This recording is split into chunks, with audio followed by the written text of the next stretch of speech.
నమస్తే, welcome to editor analysis.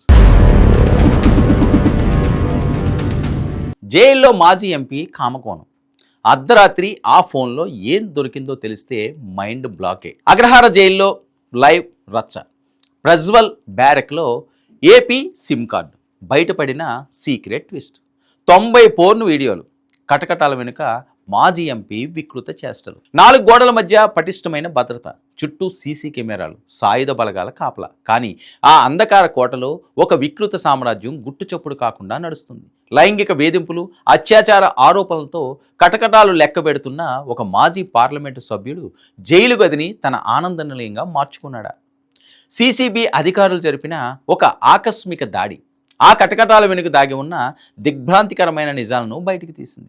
ఒక secret mobile, 90 porn వీడియోలు, విదేశీ కటింగ్స్, అంతకు మించి ఆంధ్రాలో యాక్టివేట్ అయిన ఒక సిమ్ కార్డు.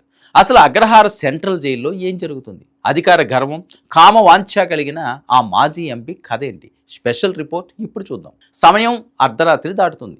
బెంగళూరులోని అత్యంత కట్టుదిట్టమైన అగ్రహార కేంద్ర కారాగారం. ప్రతి ఒక్కరూ నిద్రపోతున్న వేళ అకస్మాత్తుగా జైలు ప్రాంగణంలోకి డజన్ల కొద్దీ సెంట్రల్ క్రైమ్ బ్రాంచ్ వాహనాలు దూసుకొచ్చాయి. జైలు అధికారులు కూడా ముందస్తు సమాచారం లేదు. ఒక్కసారిగా జైలు పరిసరాలన్నీ సైరన్ మోతలతో అల్లాడిపోయాయి. ప్రాథమిక సమాచారం ప్రకారం జైలులో నిషేధిత వస్తువులు సరఫరా అవుతున్నాయనే పక్కా సమాచారంతో అధికారులు రంగంలోకి దిగారు. ఏకంగా 4 నుంచి 5 గంటల పాటు అంగుళం జల్లెడ పెట్టారు. ముఖ్యంగా హై ప్రొఫైల్ ఖైదీలు ఉన్న విఐపి బ్యారెక్లపై ప్రత్యేక దృష్టి పెట్టారు. ఆ క్రమంలోనే అధికారులు అడుగుపెట్టారు. దేశవ్యాప్తంగా సంచలనం సృష్టించిన మాజీ ఎంపీ ప్రజ్వల్ రేవన్న ఉన్న బ్యారెక్లోకి వెళ్లారు. మరి రేవన్ బ్యారెక్లోకి వెళ్ళిన అధికారులకు అక్కడి దృశ్యం చూసి మైండ్ బ్లాంక్ అయింది. సెల్ గదిలో దొరికింది ఒక సాధారణ వస్తువు కాదు, అదొక స్మార్ట్ ఫోన్. అంతేకాదు, దానితో పాటు ఒక పెన్ డ్రైవ్, ఛార్జర్ కూడా లభించాయి. జామర్లు, మెటల్ డిటెక్టర్లు, 3 అంచెల భద్రతను దాటుకుని ఈ ఎలక్ట్రానిక్ పరికరాలు లోపలికి ఎలా వచ్చాయన్నది అధికారులనే దిగ్భ్రాంతికి గురి చేసింది. అయితే అసలు ట్విస్ట్ ఆ ఫోన్ అన్లాక్ చేసిన తర్వాత మాత్రమే తెలిసింది. అందులో ఏకంగా 80 నుంచి 90 వరకు పోర్న్ వీడియోలు లభించాయి. వాటిలో అత్యధికంగా భారతీయ కంటెంట్ ఉన్నట్లు దర్యాప్తు వర్గాలు వెల్లడించాయి. కేవలం వీడియోలే కాదు, అరకొర దుస్తులతో ఉన్న మహిళల ఫోటోలు, దినపత్రికల్లో వచ్చే వార్తల కటింగ్స్ను కూడా డిజిటల్ రూపంలో ఆ ఫోన్లో భద్రపరిచినట్లు తేలింది.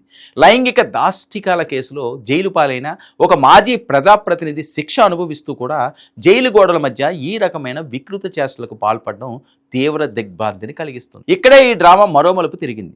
రేవన్న వాడుతున్న ఆ ఫోన్లో ఉన్న ఎయిర్టెల్ సిమ్ కార్డ్ కర్ణాటకలో రిజిస్టర్ కాలేదు. అది పొరుగు రాష్ట్రమైన ఆంధ్రప్రదేశ్లో యాక్టివేట్ అయిందని సిసిబి విచారణలో తేలింది. ఇది కేవలం ఒక సిమ్ కార్డ్ కథ కాదు. దీని వెనుక ఒక పెద్ద అంతర్రాష్ట్ర జైలు నెట్వర్క్ మాఫియా దాగి ఉందనే అనుమానాలు ఇప్పుడు బలపడుతున్నాయి.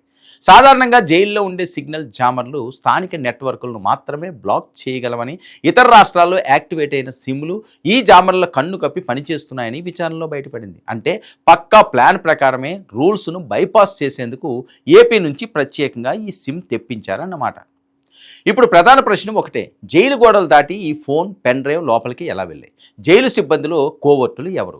ఈ వ్యవహారం వెలుగులోకి రాగానే ఉన్నతాధికారులు తీవ్ర ఆగ్రహం వ్యక్తం చేశారు. బాధ్యులైన జైలు అధికారులపై శాఖాపరమైన విచారణకు ఆదేశించారు. ఇప్పటికే కొందరు కింది స్థాయి సిబ్బంది పాత్రపై అనుమానాలు వ్యక్తం అవుతున్నాయి.